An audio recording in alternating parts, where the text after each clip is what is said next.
Porsche arrives to the EV party first with its most powerful version, the oddly named Taycan Turbo S. And I say oddly not because of the word Taycan, but the appending of the word turbo to it. There are no turbos, just two powerful electric motors working together to create an insane driving experience.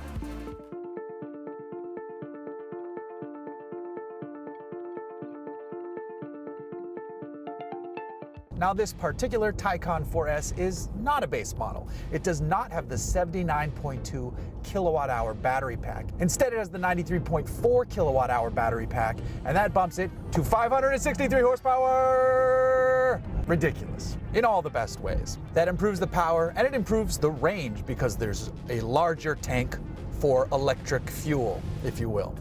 Now, speaking of the range, the Taycan got kind of kicked around a bit when the EPA announced its estimated findings. They were rated pretty low. The middle range turbo, which is above this one and has 650 horsepower, was rated at 201 miles. The Turbo S, which makes 750 horsepower, will have less range. The 4S should have more range.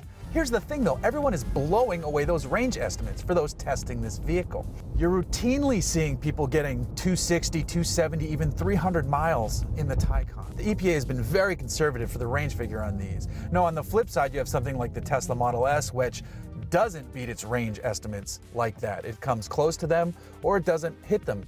Another thing too with respect to Tesla versus Porsche here is that Tesla has some amazing numbers, but you can usually do that a handful of times or even once, and then it starts to taper off. With the Porsche, with the Taycan, Porsche makes sure it is very repeatable consistently. So when they quote a 0 to 60 number, you're going to be able to do that over and over and over. Now on the 4S, that 0 to 60 time is around 3.8 seconds, which Teslas will wax off the line. But it doesn't matter because it feels plenty quick to me. And if you step up to the insane Turbo S, you're at around 2.4 0 to 60, which does beat the Model S. Here's the thing though, for this car. It drives and feels and looks like a Porsche, and that's something that Tesla will never be able to match.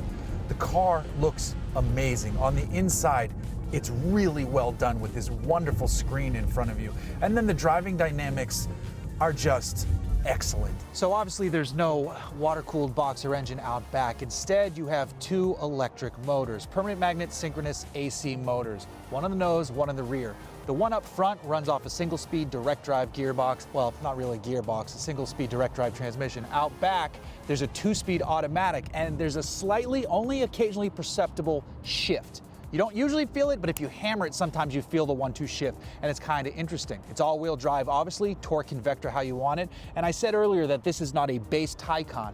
It has rear-wheel steer, it has upgraded wheels, it has upgraded brakes, it has all of the good stuff you're gonna want on a car like this. So it brings the price from the base of $105 up to an as-tested price of $129. A lot of money, but well under the $150,000 starting price of the Turbo and the insanity of the Turbo S. Either way, it's still incredibly awesome. It wears the Porsche crest, and it does so proudly, and it fits the car. You could take this on a twisty road or on the racetrack and have an amazing time. The steering dynamics are dialed in. The brakes are excellent feeling, though I do wish there was some more initial bite upon the first press of the pedal. Otherwise, they're wonderful. And the suspension is perfectly damped. I'm keeping this in sport mode. It has different driving modes. It starts in normal, there's a range mode to extend your range, then there's sport and sport plus. There's also an individual mode to fine tune it further to your liking. But I just put it in sport by twisting this dial down here on the steering wheel, and I'm good to go. And when you do change the modes, it does show you a different estimated range, which is kind of cool too. If you put it in Sport Plus, it's gonna dip. If you drop back down to normal or range, it'll go extended. I put this thing through a bit of a range test of my own.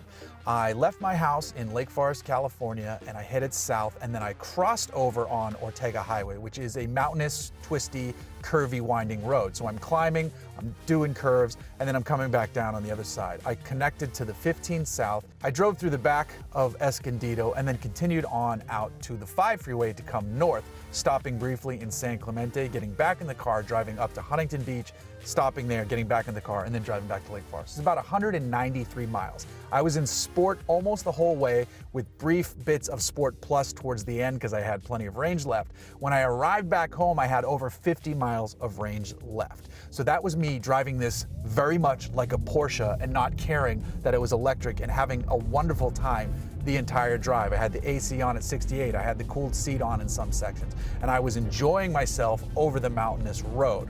So 190 miles, 193 or so driven, 50 plus miles of range left, driving spiritedly. The EPA estimates for this car are a joke.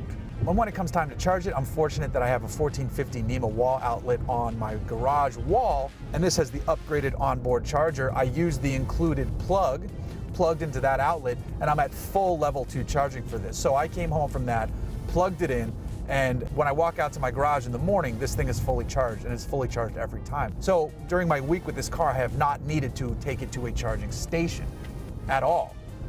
If I wanted to, though, I would go to an Electrify America station and I could charge. This is the fastest charging car in the North American market that you can buy. You could drive this from coast to coast on the Electrify America network if you wanted. And I know you can do that because I drove an Audi e-tron from New York to LA on that network, and that was last fall, and that network has only since gotten even more robust, so you could take a better route than I took in that e-tron drive. But on a daily basis, you don't need to do that. If you can afford this car, you can afford to put a level 2 charger in your home as well, and you're good to go every night, every morning. You don't even need to do it if you want to save on electricity, but it's smart enough to know, when it needs to charge and when it doesn't. And then even smarter is the range planner. You plug an address into the navigation system, and if you're going to need to stop to charge along the way, it will tell you the best places to do that on your journey. I mean, this is typically Porsche, well-engineered, well-thought-out, well-designed. It's the complete package of a car. There are no drawbacks here. This thing is awesome. I'd prefer to fiddle with touch screens, but the haptic feedback on these screens is nice. And so are the seats, both front and rear. I'm 6'3" and I fit just fine. As for storage, you get both a good-sized trunk and a standard, i.e. small, frunk in the nose. I even love that noise. In normal and sport mode, that noise doesn't automatically turn on. It automatically comes on with Sport Plus. However, you can turn it on in any mode you want, and I like leaving it on because it sounds awesome. And the Regen system in this car is very good. It's really easy to gain back some mileage when you're coming downhill in sections. It's great. I love this car. And this is the entry-level version. The Turbo and Turbo S must be bonkers, absolutely bonkers to drive. If you have the means and are looking to add an electric daily driver to your fleet, this car is the answer. The Porsche Taycan is amazing.